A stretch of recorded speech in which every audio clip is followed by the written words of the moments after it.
Baik, pada awal tadi kami membawakan kepada anda perkembangan terkini khususnya berkaitan dengan perkembangan semasa COVID-19 yang mana untuk angka hari ini adalah sebanyak 1,767 kes baharu COVID-19 yang dicatatkan pada hari ini dan kalau diikutkan negeri yang paling tinggi adalah Sarawak iaitu mencatatkan kes harian tertinggi sebanyak 607 kes. Dan untuk itu, untuk bercakap berkaitan dengan perkembangan baharu ini, kita terus bersama dengan Dr. Helmi Hazmi, pakar perubatan kesihatan awam UNIMAS. Dr. Helmi, kalau diikutkan hari ini dan juga semalam juga Sarawak mencatatkan negeri yang paling tinggi dalam kes positif COVID-19. Kalau boleh daripada pandangan Dr. Helmi sendiri, bagaimana kita memahami dengan perubahan yang berlaku pada ketika ini dengan peningkatan kes khususnya di negeri Sarawak? Terima kasih. Sebenarnya peningkatan kes yang kita lihat di negeri Sarawak ini adalah disebabkan oleh beberapa faktor lah. Salah satu daripada faktornya adalah berlakunya peningkatan dari segi ACD yang kita lakukan.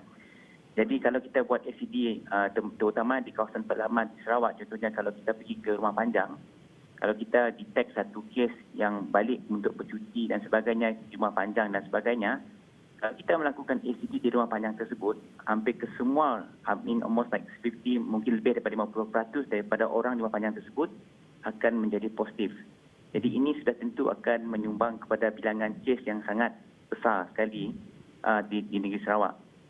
Dan juga kita tak dapat nafikanlah memang sekarang ini berlakunya penularan di dalam komuniti, terutamanya di dalam negeri, dan kebanyakan daripada kes itu adalah dalam komuniti setempat dan bukannya datang daripada kes-kes yang datang daripada luar ataupun daripada pengunjung-pengunjung luar terutamanya. Dan kes-kes ini yang disebabkan juga oleh selain daripada ACD yang kita lakukan, ianya juga disebabkan oleh cultural behaviour oleh penduduk-penduduk di sini. Contohnya kita tidak mengamalkan SOP semasa kita mengadakan aktiviti-aktiviti sosial seperti mengadakan hari birthday, sambutan hari jadi, kematian yang tidak mempunyai sebarang perhatian, memberi sebarang perhatian kepada SOP dan sebagainya. Ya. Doktor, daripada apa yang doktor katakan tadi, hari pertama, hari ini merupakan hari bagi umat Islam berpuasa dan bagi negeri Sarawak itu adalah catatan ataupun rekod yang cukup tinggi. Sekali ganda kalau dibandingkan dengan semalam. Angka semalam dicatatkan lebih kurang dalam 300 lebih positif COVID-19, lebih kurang 351. Itu semalam, hari ini catatan ataupun rekodnya adalah lebih pada 600 iaitu 607. Untuk waktu ini, bagaimana doktor melihat apa jangkaan hari-hari yang mendatang khususnya bagi perkembangan dan juga perkembangan semasa bagi positif COVID-19 di Sarawak?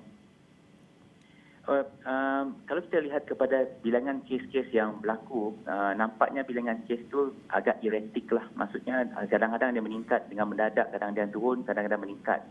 Tapi dalam jangka masa beberapa hari yang akan datang ini, kita menjangkakan bahawa kes akan meningkat tapi mungkin tidak begitu mendadak disebabkan oleh kes yang active case detection yang kita lakukan secara aktif tadi.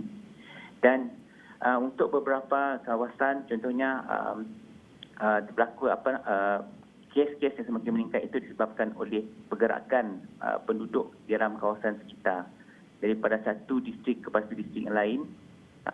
Dan juga di mana berlakunya aktiviti-aktiviti sosial lah. Jadi saya menjangkakan walaupun dalam bulan puasa ini kita pada hari pertama puasa kita menjangkakan kes-kes mungkin akan meningkat disebabkan oleh aktiviti-aktiviti sosial yang sedang berlaku. Dan kita we have to say thank you, terima kasih kepada mereka yang terlibat PBT tempatan kerana telah dalam beberapa senario telah memberhentikan bazar Ramadan kerana kita khawatir bahawa bazar Ramadan ada satu potensial untuk menyebabkan berlakunya percampuran, tidak ada SOP dan sebagainya yang boleh menyebabkan kes-kes ataupun semakin melurat di kalangan komuniti. Okey, baik. Terima kasih kepada Dr. Helmi Hazmi, pakar perubatan kesihatan awam daripada Unimas atas perkongsian dan juga pandangan berkaitan dengan perkembangan terkini khususnya COVID-19. Negeri Sarawak mencatatkan angka paling tinggi hari ini 607 kes baharu positif COVID-19 dan pastinya kami akan mendapatkan lagi pandangan daripada Dr. Helmi berkaitan dengan perkembangan semasa khususnya daripada Sarawak. Baik, Buletin On Air berehat seketika kembali selepas ini.